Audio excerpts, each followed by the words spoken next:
સામાજિક વિજ્ઞાનમાં આપણે મહત્ત્વનો ટૉપિક ગુજરાતનો સાંસ્કૃતિક વારસા વિશે મહત્ત્વના મુદ્દા જોઈશું. તો સાંસ્કૃતિક, પૌરાણિક અને પુરાતત્વીય મહત્ત્વ ધરાવતા સ્થળોમાં ગુજરાતના સ્થળોની વાત કરીએ તો સૌથી પહેલાં લોથલ.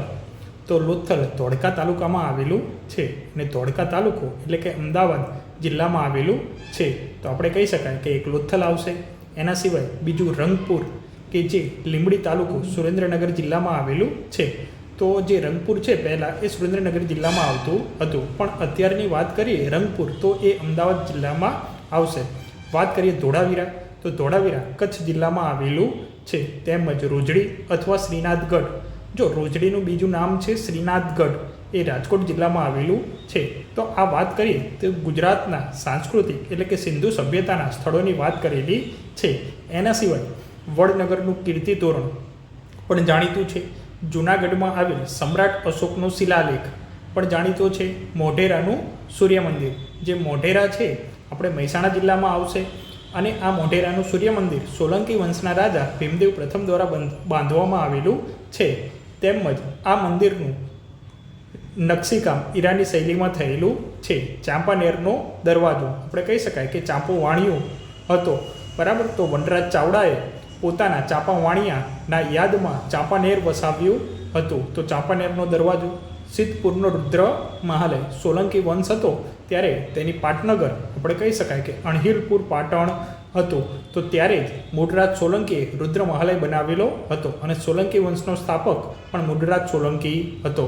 વિરંગામનો મુનસર તળાવ, તો આપણે કહી શકાય કે મીનળ દેવી હતા સોલંકી વંશમાં જ, કે જે આપણે કહી કે સિદ્ધરાજ જયસિંહના માતા હતા. તેમજ તેમને બે તળાવ બંધાવેલા, એક કહી શકાય કે વિરંગામનો મુનસર તળાવ, તેમજ ધોળકામાં બીજું એક મલાવ તળાવ પણ મીનળ દેવીએ બંધાવેલું હતું.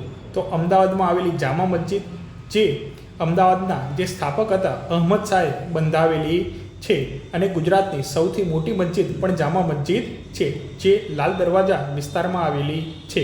તેમજ ઝુલતા મિનારા, સીદી સૈયદની જાળી, આ પણ લાલ દરવાજા વિસ્તારમાં આવેલી છે. હઠીસિંગના દેહરા, પાટણનું સહસ્ત્રલિંગ તળાવ, તો આપણે કહી શકાય કે સિદ્ધરાજ જયસિંહ નામનો પ્રતાપી રાજા સોલંકી વંશમાં થઈ ગયો, તેને પાટણમાં સહસ્ત્રલિંગ, સહસ્ત્રનો મતલબ થાય 1008.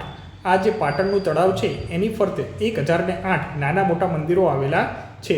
વડોદરામાં રાજમહેલ, તો જે ગાયકવાડ શાસક જે હતા સૌથી પહેલાં એ તાપી વ્યારામાં હતા. સોનગઢ, જે ગાયકવાડે સૌથી પહેલાં સોનગઢનો કિલ્લો સ્થાપ્યો હતો, એના પછી તે વડોદરા મુકામે પહોંચ્યા અને વડોદરામાં ઘણા બધા કિલ્લાઓ આવેલા છે.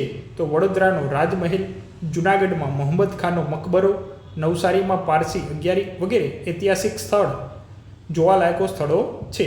તેમજ આપણે ધાર્મિક સ્થળોની વાત કરીએ તો કૃષ્ણ ભગવાનના પણ મંદિરો આવેલા છે. તો દ્વારકાધીશનું મંદિર આપણે દેવભૂમિ દ્વારકામાં આવેલું છે. તેમજ આ મંદિરને જગત મંદિર તરીકે પણ ઓળખવામાં આવે છે. તો એના સિવાય આપણે કૃષ્ણ ભગવાનના બીજા મંદિરોની વાત કરીએ તો શામળાજીનું મંદિર પણ આવેલું છે. તેમજ ડાકોરનું મંદિર પણ આવેલું છે. તેમજ આપણે ગુજરાતમાં ટોટલ આખા ભારતમાં 12 જ્યોતિર્લિંગ આવેલા છે. એમાંના 2 જ્યોતિર્લિંગ ગુજરાતમાં આવેલા છે. તો એક જ્યોતિર્લિંગ એટલે કે સોમનાથનું મંદિર, તેમજ જગતગુરુ શંકરાચાર્યની શારદાપીઠ પણ આવેલી છે. શક્તિપીઠોની વાત કરીએ તો 51 શક્તિપીઠોમાંથી 3 શક્તિપીઠો ગુજરાતમાં આવેલી છે. તો ઉત્તર ગુજરાતમાં અંબાજી, તો ત્યાં બનાસકાંઠા જિલ્લામાં આવેલું છે. તેમજ બહુચરાજી મહેસાણા જિલ્લામાં આવેલું છે. તેમજ મહાકાળી માતાજીનું સ્થાનક એટલે કે પાવાગઢ, કે જે પંચમહાલ જિલ્લામાં આવેલું છે. તો આ 3 શક્તિપીઠો છે. આના સિવાય ચામુંડ માતાનું જે મંદિર ચોટીલા એ આપણે માનીએ છીએ, પરંતુ એ શક્તિપીઠ છે નહીં. એના સિવાય મીરા દાતાર, ઉનાવા મહેસાણા જિલ્લામાં આવેલું છે. આ મીના દાતાર છે એ હિન્દુ મુસ્લિમ એકતા માટેનું સ્થળ છે, જ્યાં હિન્દુ અને મુસ્લિમ બંને વ્યક્તિઓ પૂજે છે. જૈન તીર્થ પાલિતાણા, જે ભાવનગર જિલ્લામાં આવેલું છે. કહી શકાય કે જૈનો મોટે ભાગે શેત્રુંજય પર્વત આજુબાજુના વિસ્તાર એટલે કે પાલિતાણામાં વસ્યા હતા. તો એ ભાવનગર જિલ્લામાં આવેલું છે. તેમજ રણછોડરાયજીનું મંદિર, હમણાં જો આપણે વાત કરી કે જે કૃષ્ણ ભગવાનનું મંદિર એ ખેડા જિલ્લામાં આવેલું છે.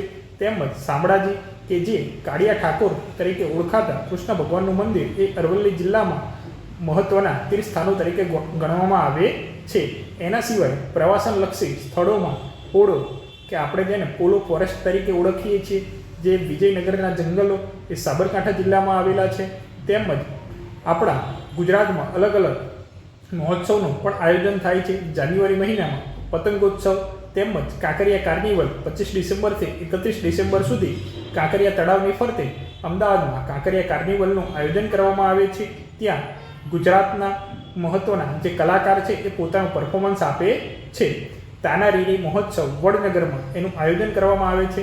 તમને ખબર જ હશે કે તાના અને રીરી બંને બહેનો હતી અને પોતે કૂવામાં પડીને જે સમાધિ લઈ લીધી હતી, એટલે કે તાના રીરી મહોત્સવનું આયોજન વડનગરમાં થાય છે. તેમજ ઉત્તરાજ નૃત્ય મહોત્સવ મોઢેરામાં એનું આયોજન કરવામાં આવે છે. તેમજ રણોત્સવ ડિસેમ્બર જાન્યુઆરી મહિનામાં રણોત્સવ કચ્છ વગેરેનું પણ આયોજન કરવામાં આવે છે. તો આ વાત કરીએ. એના સિવાય જૈન અને બૌદ્ધ પ્રવાસન સ્થળોની વાત કરીએ તો ગુજરાતમાં વડનગર છે, તારંગા છે, ખંભાલીડા છે, જુનાગઢ, શામળાજી, કોટેશ્વર, તળાજા, ઢાંક, ઝઘડિયા વગેરે સ્થળોએ બૌદ્ધ અને જૈન ગુફાઓ જોવા મળે છે. તો વિદ્યાર્થી મિત્રો, આવા જ મહત્ત્વના ટોપિક અને મહત્ત્વના પ્રશ્નોને લઈને ફરીથી બીજા વિડીયોમાં મળશું. ત્યાં સુધી આ વિડીયોને લાઇક કરો, શેર કરો, સબસ્ક્રાઈબ કરો અને સારો લાગે તો તમારા વિદ્યાર્થી કે તમારા કોઈ પણ ફ્રેન્ડ સર્કલ છે તેમને શેર કરો.